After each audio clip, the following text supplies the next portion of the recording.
the trans community, and International Transgender Day of Visibility. They all connect.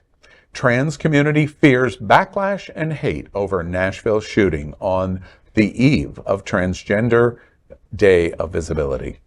The Nashville shooter, Audrey Hale, who was killed by responding officers, has been identified as transgender.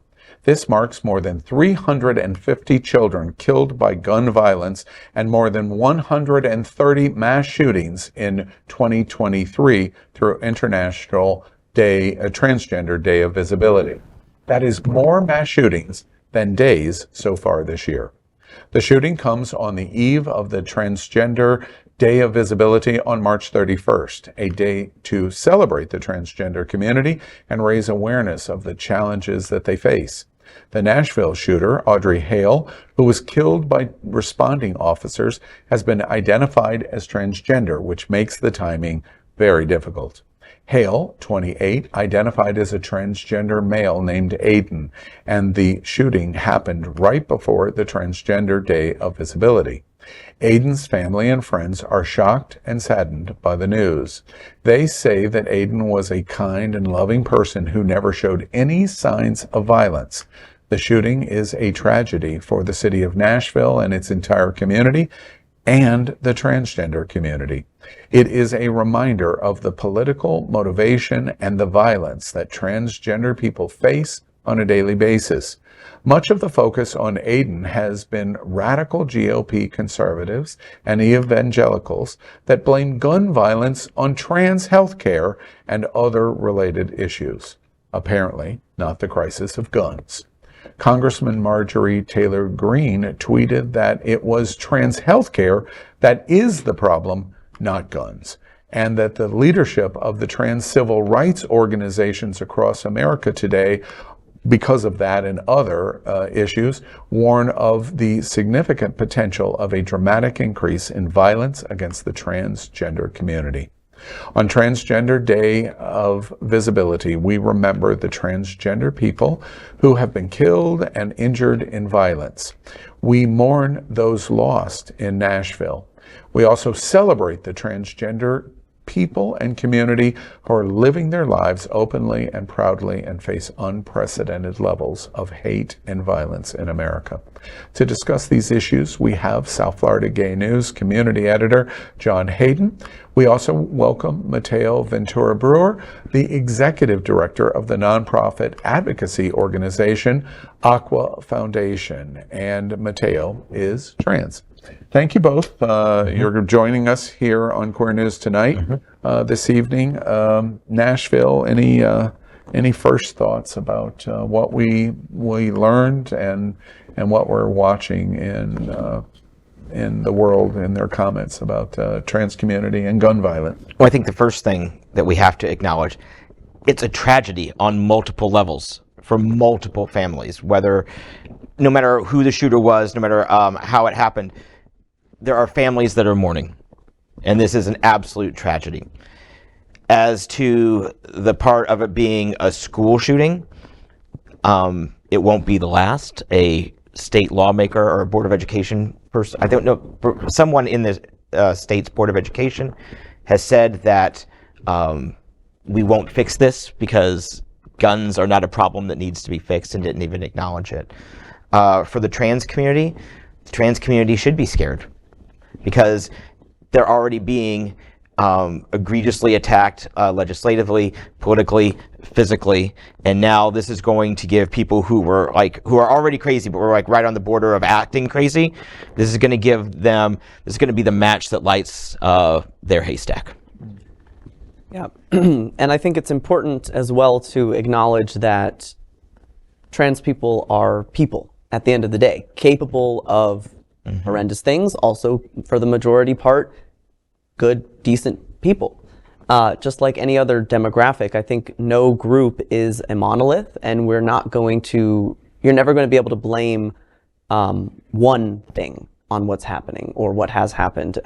Clearly, in my opinion, and statistics bear this out, the access to high-powered firearms are what greatly increase the danger and the violence and how many people are killed.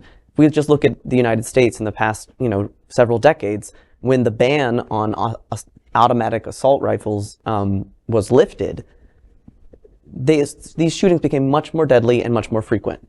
So regardless of what Marjorie Taylor Green and others think, if someone has violence in their hearts that they want to commit or a mental health crisis or break, if they don't have access to something that's going to kill many more people in a short amount of time, then the damage is going to be minimized. There's a lot we could be doing to address these issues, and trying to demonize transgender people is, it fits into their narrative, but it's foolish and it's wrong.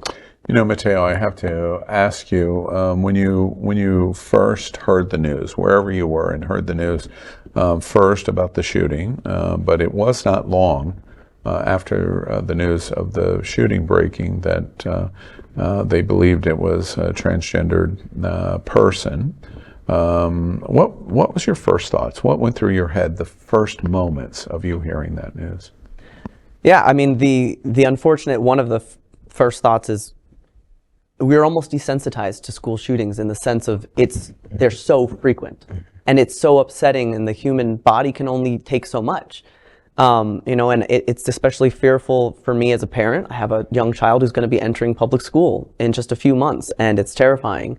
But as a transgender person, especially as a transgender man or trans-masked person, hearing that the shooter identifies as a trans male and used he, him pronouns, it was a little bit of, well, as trans masks, we already feel like we are often left out of conversations, or people aren't even aware that some people don't even think we exist.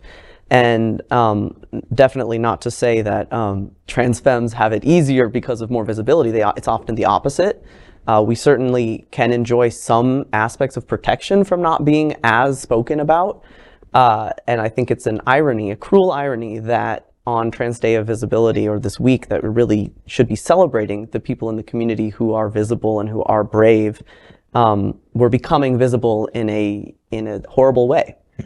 We're reading. I'm sorry, go ahead. Well, I just wanted to point out a couple of things that, as far as the pronouns go, we even struggled with that here in this particular story, as we started off naming them, perhaps dead naming them, and then about halfway through we switched to using his name Aiden. So that shows the confusion that everybody has talking about this. But I think what we did was tell a story and sort of go with a linear way of how he has grown. Outlets like the Daily Mail have intentionally and blatantly just misgendered throughout the show. The second is that when you're put on, and there is absolutely no excuse to ever go on a shooting like this. There's nothing like it. But what made him go it? Perhaps it was the legislation. Perhaps all the anti-trans rhetoric. Perhaps it was all of the official sanctioning of discrimination against him that made him snap. And unfortunately, when most people, most LGBTQ, especially trans people, quote unquote, snap, they commit suicide, which is a tragedy. But the people who are pushing these bills are completely okay with that. It's what they are hoping for. Yeah, go ahead, kill yourself. But other people snap by acquiring guns, 7 of them legally, I have read, and then going to a school and shooting it up. That's what happened to him. And it's terrible, it's wrong, but at some point people are going to break mentally, and people break in different ways. Yeah. Matteo, I'm also interested in your reaction of in the trans community of this tragedy. It's a tragedy on both sides.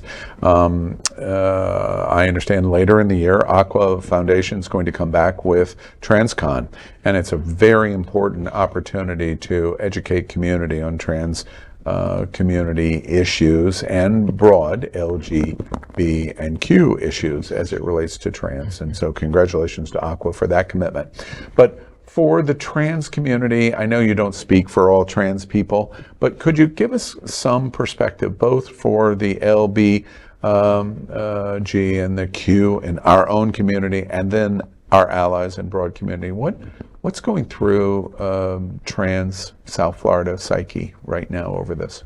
I mean, a lot of fear. And I think we've been already living under a lot of fear for the last 10 years as a lot of anti-trans rhetoric, violence, and legislation have continued to advance, and they are exploding. It's exponential what we're seeing. And in certain states, I really commend them, the governors and the legislators who are taking steps to become a safe haven. But the reality of it is there are people here and in any state, especially in the South, because a lot of the South in the southern United States are gerrymandered. People of color are often not equally represented in lawmaking. And this is our home. Not everyone can leave. I can't, just say, yeah, let's move to California where the laws will protect us, or New York or whatever. And there's still pockets of people who don't agree. You're never going to be safe if you're out or known to be trans. And that's a terrifying thing. And I think that really comes down to it is who would openly or willingly subject themselves to fear, to violence, to having their rights be stripped away for what? So they can compete on the women's team in high school sports? Nobody's going to do that. That doesn't make any sense.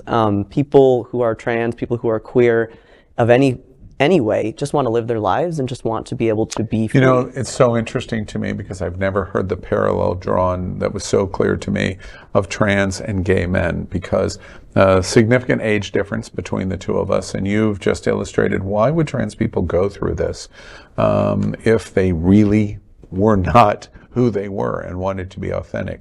That was the exact same argument that I made in college in the 1980s. Why would gay men go through the challenges that we did, especially in the slurs that took place in the AIDS crisis? If we had the ability to take the pill, of course we would take the pill. An overwhelming majority of gay men would have said exactly as I did. It's the exact same observation you just made. Why would we endure this? There's only one reason why. This is who we are. Yeah, and I think there's something beautiful in all of us who are gender or sexuality diverse in taking that back. And I think there is a place of fear where it would be safer or easier or whatever, because you wouldn't have to fear if your family's going to reject you. But I think there's a growing movement as well of people being like, no, I'm proud to be trans. And that's how I feel. It's something about like taking a hand, having a part in creation, right? If you're religious, and if that's your flavor, I am gonna probably use this quote incorrectly, and I can't remember who said it, but it's God made transgender people for the same reason that there are grapes and not wine, or wheat and not bread. It's so that humans can take part in creation. I'm not religious myself, but I really like that sentiment, and I think that can be a comfort to a lot of people. Let's take a moment to talk about guns. John, I know you've been front and center. You've done so many stories about gun violence in America, and South Florida Gay News has really been great on keeping this subject in front of us, tiring as it is. I think it's interesting this week here in Florida, our concern for our trans community here in Florida. At the exact same time that this event was going on in Nashville, our legislative session in Tallahassee is on the verge of moving and pushing legislation that basically creates open carry and reduces our gun responsibility. What do you think about what we're watching in terms of guns, not only here in Florida but broadly? Well, a natural progression. And while this legislation sounds terrible and frightening, and it is, there's also the fact that there's a law of diminishing returns. Our gun checks in this state, and let's face it, for this country, are laughable. They are easily circumvented. They're ineffective. At a minimum, they're ineffective. So I don't really know if this is going to make things worse. It's just going to make it harder to rein them in, because the fact is, it's literally out of control. I'm old enough to remember when mass shootings stayed on the headlines for more than 24 hours, and we're beyond that point now. Something will push this off of the map soon, because we're so desensitized not only to gun violence but to mass violence as well. And to the Marjorie Taylor Greens of the world who, God help us, take the guns, don't take the hormones. You know, last thought in our conversation on this really tragic news for both LGBTQ community and the Nashville community, and really all Americans. Matteo, I'll give you the opportunity again that you don't speak for all trans people, I understand, but a leading voice of one of the leading nonprofit advocacy organizations, Aqua Foundation here in South Florida. What would you want us to say to the trans community in a moment like this? What's appropriate for us in our speaking to the trans community that's appropriate and would be appreciated, and know that they're heard and they're seen on International Transgender Day of Visibility? Do you mean as an ally? As an ally. Yeah. Really just that you're with us, and I think they're far and few between, but there are people in our own community who want to drop the T, right? And that's hurtful, obviously. I think we are all queer, we're all under this umbrella, and knowing that y'all, the rest of everybody under the queer umbrella, has our backs is invaluable, and in tangible ways as well. You know, speaking up not just for to continue and keep the rights that other, gay, lesbian, and bisexual people have, but to try and elect people who also support trans rights and, our access to hormones, our access to legal name changes. All of these are potentially at risk. So having allies who can speak to that and also back it up with donations, with if they're a business owner, their business practices, using whatever platform you have to amplify this message is really going to be meaningful. Well, as we said in this special conversation at the top of our show tonight, it's critically important that we discuss this.